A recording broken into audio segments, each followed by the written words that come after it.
Good evening. I want to call the meeting to order. This is the Delaware County Board of Health November 3rd meeting. I just have one chair announcement today. The Board of Health had an executive session on Thursday, October 20th, to review personnel matters.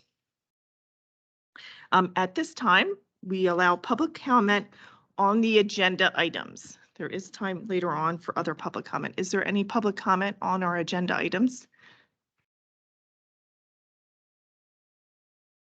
Okay, seeing none. And there is a 3-minute limit. Okay. Please give us your name and your address before you start. Angela Walker, Hamilton Road. I just wanted to comment on the isolation and quarantine aspect of the agenda, and bring your attention to a lawsuit, United New York State versus Governor Kathy Hochul, in which the quarantine camp regulation was struck down, the isolation. This was trying to permit the health department to declare residents a public health threat and subject them to involuntary detainment. There was no proof in this regulation of the need for detention, and no clear and convincing evidence. There were no determination before an independent magistrate, as spelled out in New York State public health law under the New York State Constitution. The health commissioner, which was unelected by the people, had the unfettered discretion to issue a quarantine or isolation for anyone, even with questionable evidence that the person is infected. As we know, the PCR tests were unreliable, so hopefully this wouldn't happen. And the health commissioner wanted to set the terms, the duration and location of the detention, and not an independent magistrate. Involuntary detention is a severe deprivation of individual liberty, and the judge ruled it was unconstitutional in its ruling on July the 8th, 2022. So, given the release of much information on the treatment of sick people in hospitals by state regulated medical treatment during COVID, the increased evidence of harms done by COVID protocols and COVID vaccinations coerced on people under threat of losing their jobs or education, any ruling to enforce quarantine or isolation measures on residents in this county can be seen as unconstitutional power grab and shall be received as such. Thank you. There other public comment? And again, the same 3 minutes, and please. Christy Perry, West Wayne Avenue. I understand quarantine and isolation is unconstitutional and illegal. It's also what the Nazis did. And does anyone really need to say more? Isn't that enough? It's been over 2 years now since all of the wildly destructive COVID measures were imposed on us to stop the virus, and none of them worked. The virus went ahead patiently and infected the whole population, as many knew it would from the onset. It turns out Deborah Birx, I believe, had said we had hoped the vaccine would work. And Pfizer recently admitted that they didn't ever test it for transmission, that it would stop transmission. So why are we focusing on another wildly destructive solution of quarantining and isolation? Not only did all these measures not work, they caused great harm. Vaccines have negative efficacy now. All-cause mortality and disabilities are up 40%. According to data from the CDC, the Society of Actuaries, life insurance companies, funeral homes, autopsy reports, the Bureau of Labor Statistics, and they're all trying to normalize it by calling it adult sudden death syndrome. I believe that's the name. So please do not infringe on our rights in the name of public safety. Yes, we all want to be healthy, safe, and not harm our neighbors, but you must act within the confines of the Constitution, even in an emergency, especially in an emergency where governments have been known to use fear to get people to comply. Quarantine and isolation are illegal and unconstitutional. Please choose something else for your focus. Thank you. Thank you. Any other public comment? Okay, thank you. At this time, we'd like the approval of the minutes from our previous meeting, which the board members have all received. Can I have a motion for approval? Motion to approve. Second. All in favor? Aye. Any opposed? Okay. Approval of the minutes have been carried. At this time, we will have our board updates by the Delaware County Health Department Director, Melissa Lyon. Thank you, Chairwoman Holt. It's a pleasure to be with you all this evening. My report around isolation and quarantine actually was more driven around educational. So I'm hoping that this will feel informative. It's actually not specific to COVID at all, to be honest with you. It's really talking about what does isolation mean and how over the throughout public health practice and in my 22 years in public health practice, how it's been utilized either historically and then how we'll also be using it moving into the future to demonstrate how it's used to protect communities. So ideally, isolation is when someone is actually identified as positive for an infectious or communicable disease. And examples could be tuberculosis, whooping cough, monkeypox, leprosy, plague. There's 75 reportable diseases that are communicable or infectious. That doesn't always mean they're human to human. However, when they are absolutely human to human, we ask that there be an opportunity to isolate from others so that they're not being infectious to those people. Oftentimes family members. So a lot of times we'll advise them, you've been positively, you have a positively laboratory test for X communicable disease.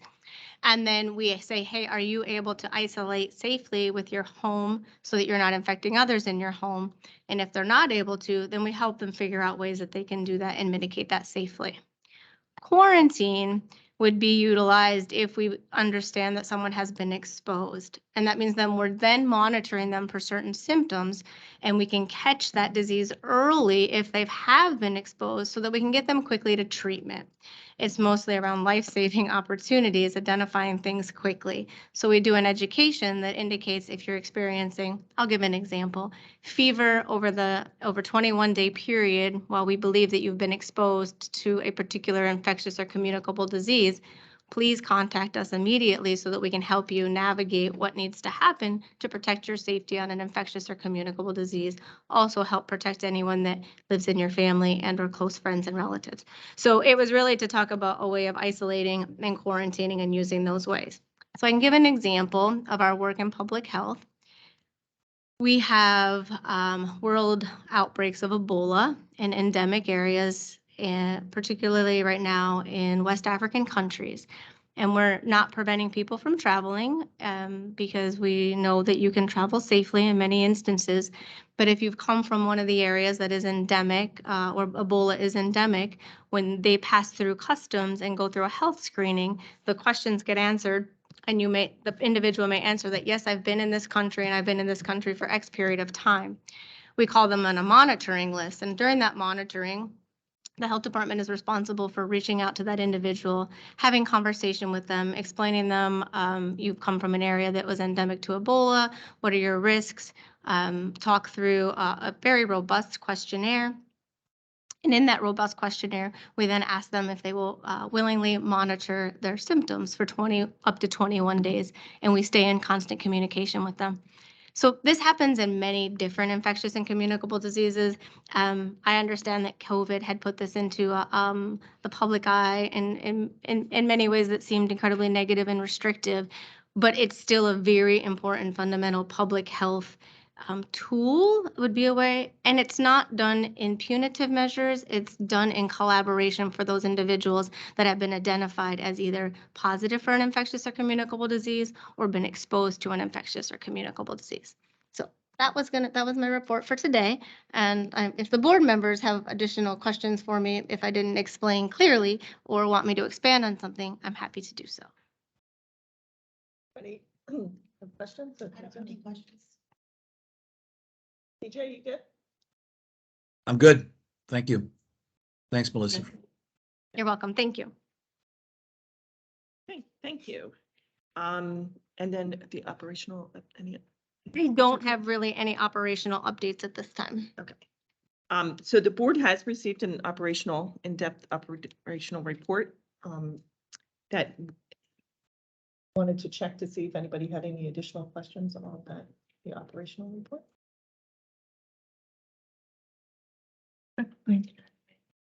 There was one question that had been asked via email regarding our electronic medical record, our EMR.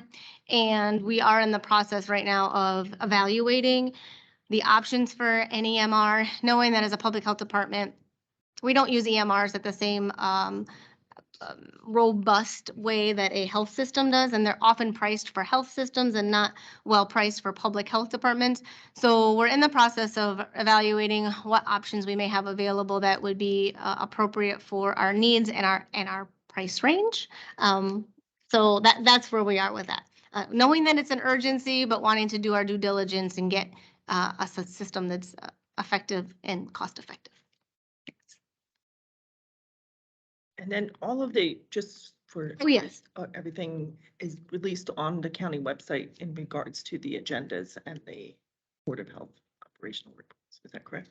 Yeah, so operational, so the Board of Health, the agendas are always available publicly. The operational report goes to all of you ahead of time, primarily to keep the meeting where we can have discussions and presentations and things like this, as opposed to rehashing operational activities, though you're welcome to ask about those activities, ask to have someone present more in depth.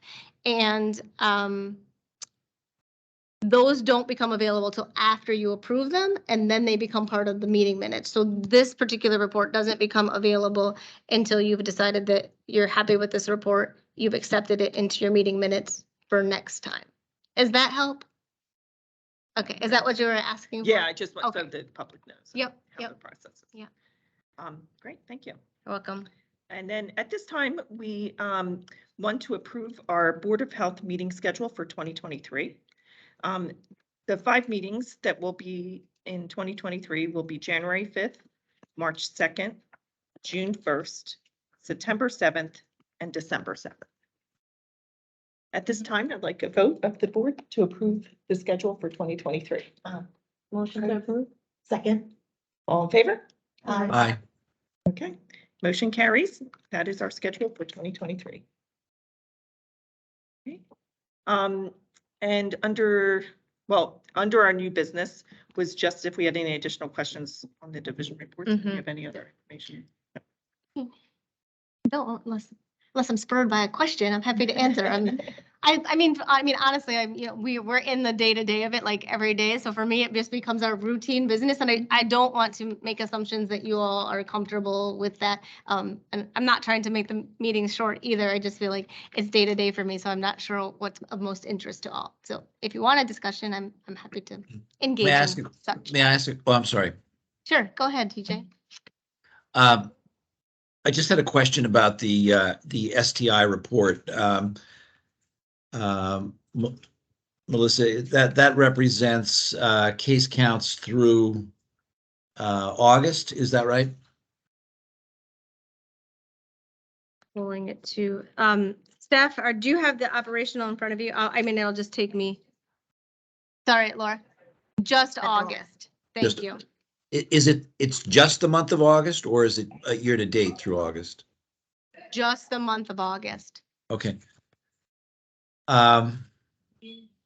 So there were 50 cases of syphilis reported in the month of August then. Is that right? Maybe I'm not looking at the right table, but I guess my question, my question, yeah, go ahead. Go ahead. My question is, could you give us a sense of whether we're making progress on that particular issue? Great question. So, correct. So those cases are August cases. Those are the counts of what we call closed cases. So you can see there are 50 that are closed. You can see that there are still 28 open. So Right. actually, our numbers are closer to 78 with one congenital syphilis case. Making progress will be something that we'll have to watch over time as we're trending, right? Like to watch that trend. We've just been getting access to that data, so we have not had the opportunity to do long-term trending or short-term reflection. So this is almost like I'm providing you all benchmark data right now. But we do know nationally that syphilis is absolutely on the rise. So while this is benchmark data today, this may not have been benchmark data a year ago or benchmark data 3 or 5 years ago. So I hope is that helping to clarify a little? Yes, it does. Thanks a lot. You're welcome. Melissa, I have a question. I mean, tuberculosis is one of the reportable diseases. Do you Correct. think we're capturing in Delaware County all the providers reporting on the reportable diseases to the health department? So every provider that is reporting appropriately, yes, we are capturing. I think to have a full understanding on are all providers reporting as required is still under, I don't want to say investigation. We're still discovering that. Active cases, I would say, I would feel pretty confident that all of the active cases are being reported appropriately by many of the health systems. They're very well versed and educated on what they need to know and do. The inactives or the latent TB, which tends to be those that are non-symptomatic but still may be eligible for treatment, I think we have a lot of opportunity there to provide treatment for those that have latent, so that we can again minimize that exposure in the community for anyone that may become symptomatic if they hadn't finished treatment, don't have treatment records, so on and so forth. Is that helpful? Yes, thank you. You're welcome. Going back to the, Yeah, I love this is what I like this dialogue. So this is good. Thank you. going back to the STDs. Yeah. We know Pennsylvania particularly has issued some HANs on this. There was a particular HAN issued for Delaware County last year. So looking at STDs in general, Mhm. is there work that you guys are doing in the community to help educate Yeah. community members about that? Yeah, great question. So on the prevention side so ultimately we want to be spending most of our time on the prevention side and less on the diagnosis and treatment. And I will add in that when we're doing diagnosis and treatment, we're also doing partner notifications, meaning that if someone has been identified as a positive STD or STI, we try to identify all of their partners, and then we reach out to their partners confidentially so that you're not exposing the individual that had come in for testing, but then ask them that they should really come in and get testing in our facilities as soon as possible so that we can make sure that they have not contracted a communicable disease. So we're very delicate in the way that we navigate that, but it's a really important part of our services. We're only as good as the information that is provided to us about their partners. So there's that piece of it. The prevention side of it, all of our funding sources require us to be doing prevention. We're just beginning to, with the community health planners and our a community health worker strategy, will be pushing into some really innovative places to do this. But one of the things that we're asked to do is we'll be mailing condoms soon at no charge, which is really new. We had not been able to do that in the past. People would have to come in or go to a location and pick it up and to get the little brown bag or whatever color bag we give them to try to spice it up. And now we're going to be able to have some opportunities to mail them directly to their homes. And so with that comes education. So it's still in development as we're just at our 7th month, maybe since April of doing this work. But that is where we'll spend a lot of time doing that. Is that helpful? Yeah, and I think just that sounds excellent. And then I guess the follow-up is also educating medical providers. Yeah, Because oftentimes if we have gonorrhea case, particularly in pregnant women, that's important that we're testing the other STDs. Correct. So another thing, a couple of things is, yes, we're trying to find, there's a lot of providers in the community. So trying to find our best way. They're busy. They're really busy and they know their jobs well. And it's hard to get in front of providers and spend a little time sort of talking through what are the best clinical practices, how are they screening, what is their comprehensive services, which is why our clinics are really great. We also are offering pregnancy testing for anyone that comes in for any of the services, but if or they can come in for just a pregnancy test, but then we would offer them all of our STI and STD screenings. So it's sort of a way to encourage those to come in and get testing as well. And Steph, is there anything I've missed that you would want to add to that?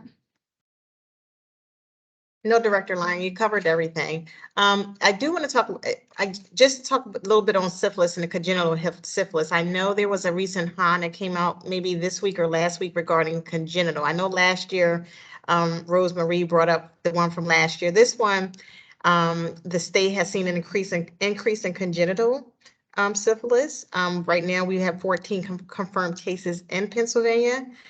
2 of them was for Delaware County, one in January where that person had no prenatal care at all, and then one recently in October where it was identified in her 3rd trimester. So, you know, we're really working hard to make sure that we're trying to capture those again with the pregnancy testing, offering the STD screenings, and just educating as we go along. And our MCH, maternal child health team and community health planners are really making sure that they're staying in touch with providers in the community to reach patients regarding any STDs, but also perinatal Hep B. Yeah, the perinatal Hep B. I had a really fun conversation with the nurse that was been working very hard on that and talking about having the education and communicating with the families. And once this nurse was able to really talk with them and spend some time with them, you know, they were fine to move forward with vaccinating their child. But you know, it just takes time to really explain, you know, the risks associated with not getting vaccinated for their children. Melissa, I have a follow-up question about the STDs. Yeah. With the testing, are you tracking connection to care? Are people getting medical care as soon as they get tested? And then also with the partner notification, how are you tracking if the partners are coming in to get tested as well? Great questions. So Steph, I might lob this one to you. So yes, once they're tested, they are eligible for treatment right on site. We're not asking them to walk away without treatment and or a script, correct, Steph? I think that, so that's why I'm going to lob it to you because I know we've talked through our pharmacy a little bit. And keep in mind, you know, we're so new that some of it is getting your formulary up and running. But go ahead, Steph. Yeah, so when they come in for testing, we have to send that out to the BOL. So once we get the information back, if it's a positive test, we call them back in for treatment, and they'll come back in for treatment. Hopefully they've identified who their partners were, and we reach out to them confidentially as well to see if they're open to coming in to have treatment, testing and treatment as well. We're not providing scripts at this time. We're just providing the free treatment as we don't want to create any barriers or trust that they're going to take that script and get it filled at their providers. So that's the process as it is today. What's the rate of return of people who are coming back to get treatment? Say it's a high rate of return. I'll say at least I'll say 98 to 99% of the folks who come in for testing get treated. It's the partners who seem to be in denial sometimes. So I think you bring up a good point. So Steph, maybe we can take a look at a way we can track that and then be able to report back what our return rate is. Thanks. Can I ask another question? Yeah. Melissa, have we had cases of mosquito-borne illness this year, specifically West Nile, but any other encephalitis viruses? We have had reported West Nile. I don't know that it's in this report. Yeah, I It is didn't see not. it. I didn't see it there. Yeah. So I get to put my eyeballs on lots of different things throughout, you know, a month or two. And so, yes, we have had cases. I can probably, I know that I can get those for you. Okay. For the board. And I saw that we have a grant for mosquito control, but the program manager took some leave. Will we be able to resume that in the spring? I mean, we're past the mosquito season now, but will we be able to resume that? Yeah, thank you for the question. So we absolutely will be able to.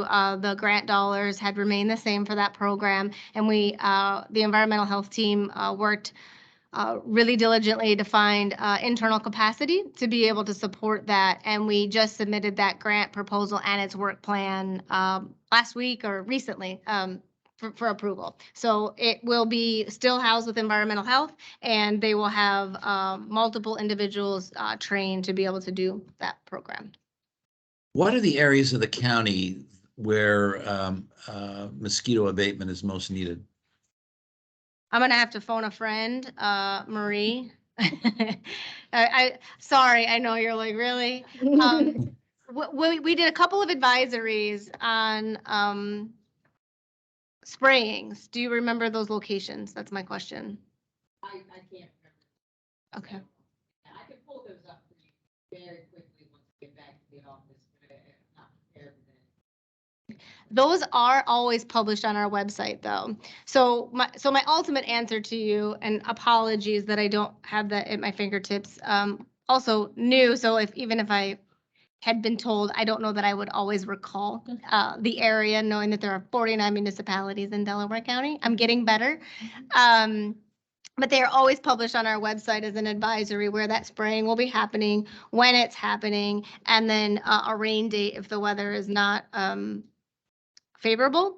And so that to that, how that's done is there's testing that is done and mosquitoes are submitted and they've been identified as like high risk mosquito areas. That doesn't mean that they're always carrying viruses that are transmitted, but they're either the mosquito that may have done that, or they may have found positive pools. So there's parameters that then designate when you go for a spraying of adult spraying or doing larvicides, which is killing the larva of the mosquito. Thanks. I didn't mean to quiz. It's really okay. I don't expect to have every answer when I sit here, but I have ways to get answers for you all. Well, that's the key thing, having the information. So which is why you've wanted a local public health department, I believe. exactly, exactly, and it's great to have this baseline information, and we'll be looking at it for years to come. Thank you. Melissa, sorry, last question. So with monkeypox, the numbers seem to be low in the county, and decline in vaccines. Does that mean that we're stable, is not that much of an emergency? Yeah, so the short answer is the reported numbers are always through laboratory confirmed reporting. So they're accurate from what's been laboratory confirmed. I cannot imagine that anyone would be experiencing monkeypox lesions without going for going for treatment and laboratory confirmation. So I'm telling you all of this because the short answer is yes, it does seem to be that we're not having a lot more cases or more rapid spread, but I don't think that we're through this entirely. As far as vaccine requesting, there's a public health trend that, when something becomes available and then we make it in scarce availability, the demand is high. Once we've opened it up and say now it's available for all, then demand seems to fall. This is a trend that we see in public health. I'd like to be able to long-term fix how we meet demand and availability at the same time, because this is not a productive way for us to be protecting populations when needed. There's been a lot of information lately about RSV pneumonia. Oh, yeah. So maybe you could just speak a little bit. Of course. So we're noticing that influenza season has started very early and RSV is also started very early. We're seeing RSV in multiple age groups. This is, I think, our third year in a row where RSV has looking like it's going to be hitting us hard again. And then pneumonia, I don't know that we've had a pneumonia. I don't know that our reporting is on that either. I can find out. I have asked for a flu numbers to be reported weekly, so I can start to have that as well as RSV. I just asked for that earlier this week or maybe late last week, so we'll have access to that. So again, super important to consider infectious communicable diseases, especially when they're respiratory spread during the winter seasons, because we know that children die from RSV, adults can die from it, and it's important to protect one another. And vaccinations are often the best way to protect for influenza and pneumonia. And are they available at the health department? Flu shots are absolutely available at our health department, but you have to buy private stock when you offer influenza through the public health department, unless there's vaccine eligible for that. So I don't know, Steph, do you want to add a little bit more about the vaccines based on free versus our private stock? So exactly what you said, if they still have to qualify for vaccines for children or for the 317 program, which is the same thing as vaccine for children, but for adults. And if they don't meet the requirements, then we'll give them a flu shot from the flu inventory that we purchased with county monies. But we still do not charge them to receive that. No, at no charge. I'm sorry, at no charge. Yep, thanks. Question, have you considered, since some people have insurance, to submit the claims via insurance then? Yes, but we're just 7 months old. I'm gonna wait for a little bit longer before, but we've thought of, I mean, yes, it's in the strategy. It's not a high priority right now. I really want to be able to offer services at no barrier and at no cost. But we will build it into our long-term financial planning. Speaking of finances, do you feel you have a long list of grants and FEMA grants? Mhm. And so just was wondering, do you feel comfortable how we're tracking, receiving the money that we would be eligible? And do you see us applying for additional grants beyond these? Yeah, great question. So all of the grants that have been reported to you now have been grants that are offered up to county municipal health departments, primarily through the state. They're often CDC pass-through block grants. So the beauty is we received them. They began July 1, and we're now in October, and we've actually been billing. And money should be flowing. And so ultimately, yes, I'm very comfortable with how we're tracking, billing, invoicing, and executing on our programming. Applying for additional grants, yes, that will be an option as well. I am happy to say that some of our community partners, even county partners and private partners, are really starting to push grant opportunities to us. I'm still waiting a little bit before we pursue those, just to have some additional infrastructure, staffing wise, and some additional infrastructure fiscal management wise. But those grants would have all been just sort of one time, and they're normally smaller amounts of money, if that's helpful.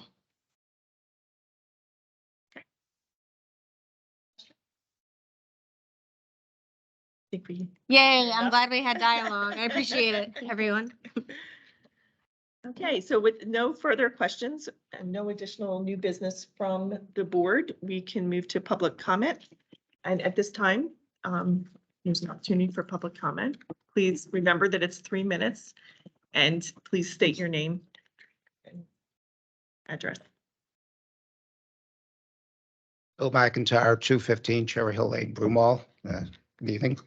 A couple weeks ago, I was listening to a speaker, Dr. Fleming, and he was discussing COVID and all the implication stuff. But one of the things he mentioned during that just kind of struck home with me, and it was that, you know, for most health issues, wash your hands, and if you're sick, stay home. And okay, it's very simple, but it's practical. But it's things that we don't do or think about. And I tell you what, I was an employer, ran a staffing company, and for 40 years, I was out sick 3 times. And now looking back, it's like, boy, was I stupid.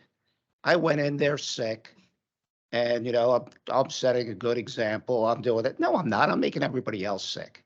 So, you know, one thing we learned in this whole experience is that, you know, if you're sick, stay home. But, you know, there are people, I'm sure employers that, like me, still think that people being sick, they're costing me money. But when you really think, when you sit back and you think about it, if they're not spreading it to everybody in your workforce, they're saving you money. So, you know, I think part of it is like maybe with the health department and the education and, you know, reminding employees of the benefit of letting sick people stay home. And, you know, it's like, let them get healthy. They'll be, that's their self-quarantine, self-isolation. That's it, you know? And if people just did that and the employees didn't fear that, oh my God, that I'm going to be looked on unfavorably. They're going to fire me. They're going to do this, they're going to do that because I'm sick. No. So if there's anything you can do, again, that's, you know, PR, inform people out there, you know, common sense things. And again, maybe if I heard that 40 years ago, I would have thought differently. I would have stayed home and not thought about my employee. Boy, they're awfully sick, or they're sorry. Why don't they follow my example? So sometimes it could be wrong. Okay, thanks. Thank you. And I know we're not required to comment, but I would like to, if you don't mind. And I was just recently sending some communication to executive elected officials, and I had mentioned that our COVID numbers, from what we can tell, and we know that they're not fully reported because we've all had behavior changes, and our behavior changes are really moving us in the right direction. And so I felt very proud to be able to say, like, I believe we're seeing behavior changes where people are either staying home, they're doing better hygiene, they're understanding about getting tested, not spreading disease. So I feel like immunity and good common sense, as maybe you've mentioned here at the podium, is getting us in that direction. It takes time. Behavior changes don't happen quickly. The second piece is I'd like to mention, we have a strong desire to do what's called health in all policies, and an area where we will sort of lean in will be helping employers navigate situations such as, are you providing sick leave for your employees? And here's the benefits of why you would. Let's walk through the cost savings, cost benefits, and knowing that when employers really lean into paid sick time off, their staff is healthier and they don't lose productivity. But some of our most vulnerable employers, such as fast food restaurants or lower paying wages, they tend to not offer that up. And so people are actually, they will lose money if they don't go to work, or they're fired if they don't go to work. So there's these very competing priorities. And even in public health, we've had times where we understand that the employer does not provide like paid time off. So maybe they would be a frontline worker somewhere in a food prep area. And we may say something along the lines of, can you put them at the dishwashing station? Or can you have them doing, other tasks, knowing that you can't provide them a work time off? So there's a lot of education that even needs to be done, as you've highlighted here. And our health and I say that our health and all policies aspirations should get us there. Thank you. Could I comment? Of course. I mean, I think so. Sure. Yes. This is a great discussion. Thank you, Mr. McIntyre, for raising this issue. There was a lot of common sense wisdom in your remarks. I would add to that vaccines are an important foundation for all of this. We should practice good hand hygiene, good cough hygiene, preventing droplets from spreading by coughing into your arm, or wearing a mask if necessary. But influenza vaccines are efficacious, and in infectious diseases circles, there's absenteeism, and in the general public, there's absenteeism when you're sick and miss work. When you're sick and come to work, we call that presenteeism. And it can be a real hazard in some workplaces, as you point out. But the dilemma, of course, in critical infrastructure is that if lots of people are sick, there are going to be staffing shortages, and it's going to put a real pinch on things like healthcare delivery or public health services. Else from the board have a comment? No. Okay. Right, at this time, is there additional public comment? Patty McIntyre, 215 Cherry Hill Lane. And I just want to say that vaccines, just like any other drug, have risks associated with them. So it's not just something you do lightly. You have to think about these things, just like if you were going to take a drug because your doctor prescribed it, you would read the package insert and see if it was worth you taking that drug. So this isn't just, oh, just take a vaccine. I can't disagree with you more heartily. But thank you so much for explaining about the isolation and quarantine. When I see those words, they strike a little fear in me, and they make me, we've just been through 2 years of quite a bad time. It's caused people have depression and business have shut down, and it's just been a lot of things. So you also talked about test and treatment, early treatment. And I just want to say that during the pandemic, my husband and I went to a hearing in Harrisburg. And these doctors were begging, they were trying to get this bill passed. They were begging to use ivermectin and hydroxychloroquine. They said, we've always prescribed off-label. And all of a sudden, we're not allowed to anymore. Why? I mean, they were just blown away by that. And so I'm just hoping and praying nothing like that happens again, that if there is a drug that, something like ivermectins, they use it in India all the time. It doesn't cause many side effects. Anyhow, it's inexpensive and it works really well. And so they weren't allowed to prescribe it. And so that's just completely wrong. I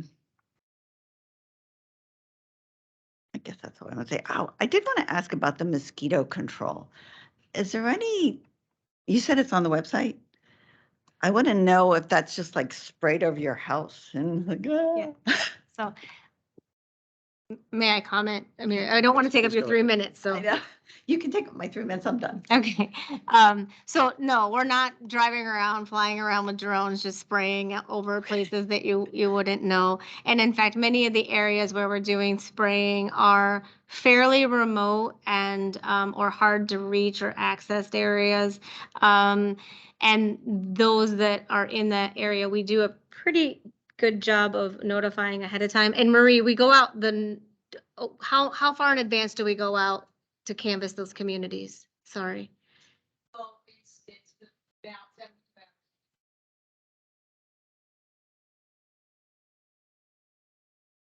Okay, and so anyone can register get on the registry as well, is that correct? So they can.